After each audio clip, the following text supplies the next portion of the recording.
Gold, कैसे बात नहीं करें गोल्ड के बारे में, क्योंकि गोल्ड डे जब निफ्टी और सेंसेक्स नेगेटिव रिटर्न दे रहे हैं तो गोल्ड जो है वो डबल डिजिट, वो भी 48-49% एक साल का रिटर्न रहा है।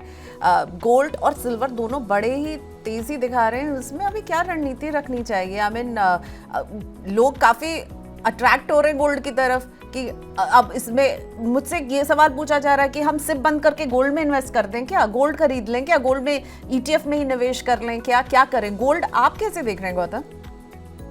देखिए प्रियंका जी, बहुत टिपिकल रिटेल इन्वेस्टर बिहेवियर है कि वो पिछले एक, देखिए म्यूचुअल फंड भी जब वो सिलेक्ट करते हैं पिछले एक साल में जो जिस म्यूचुअल फंड ने सबसे ज्यादा रिटर्न दिया है वो उसकी तरफ ग्रेविटेट हो जाते हैं। वैसे ही अभी gold silver as an asset class पिछले 12 महीने में अच्छा परफॉर्म किए हैं, इसलिए अब उसकी तरफ आकर्षित हो जा रहे हैं। लेकिन कुछ भी हो जाए, आपको अपनी एसआईपी नहीं तोड़नी है। एसआईपी का मतलब ही यही है कि जब मार्केट पिछले 12 महीने से रेंज बाउंड है और वैल्यू टाइम करेक्शन चल रहा है, इस टाइम आपको ज्यादा यूनिट्स मिलेंगी, you will get more units for your money.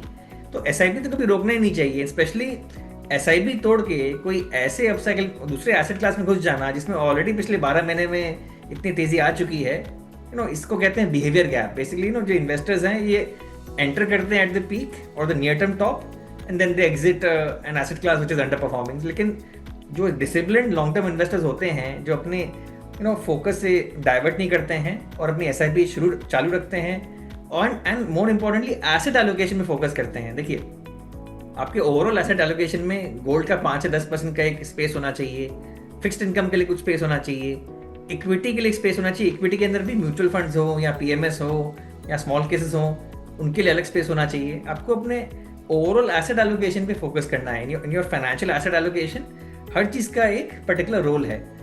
अभी जब इंडिया का मैक्रो इतना ज़्यादा स्ट्रांग लग रहा है, सरकार की तरफ से मॉनेटरी एंड फिस्कल स्टिमुलस इतने बड़े स्केल में आ चुका है और एक अच्छा बेस बन गया है for the earnings growth to revive, ये वो समय नहीं है जब आपको इक्विटी से बाहर निकलना है। ये वो टाइम है जब आपको एक्चुअली अपना एसआईपीस बढ़ा के रखना है।